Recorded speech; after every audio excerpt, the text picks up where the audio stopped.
আমি গত ১ বছর ধরে ইস্তেগফার করছি। আমি ২০২৩-এর রমাদান থেকে ইস্তেগফার করা শুরু করি। প্রথম আমি দিনে ১,০০০ বার ইস্তেগফার করতাম।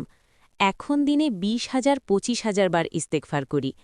ফলাফল, আমি কোনো কিছু ভাবার সাথে সাথেই আল্লাহ সুবহানাহু ওয়া তাআলা সেটা কবুল করে নেন। আমি উমরা যেতে চেয়েছিলাম। আল্লাহ একদিনের মধ্যে আমার ভিসার ব্যবস্থা করে দেন। ট্রাভেল এজেন্টও অবাক হয়ে গিয়েছিল, কারণ ভিসা আসতে কমপক্ষে ৫ দিন লাগে। আমার জীবনে ইস্তেগফারের আরও অনেক অলৌকিক গল্প আছে। আমি কিছু চাইলেই সেটা কবুল হয়ে যায় সাথে সাথে। আমি আল্লাহর শুকরিয়া আদায় করে শেষ করতে পারব না। বিশোদ্র, নির্দিষ্ট সংখ্যায় ইস্তেগফার করলে বিশেষ ফজিলত আছে এমন ভাবা যাবে না। টার্গেট রাখতে পারেন যে আমি দিনে এতবার ইস্তেগফার করব। তবে এতবারই করতে হবে বা এতবার করলেই দুয়া কবুল হবে এমন ভাবলে বিদাত হবে। বরং যত ইচ্ছা করতে পারেন ইনশাল্লাহ।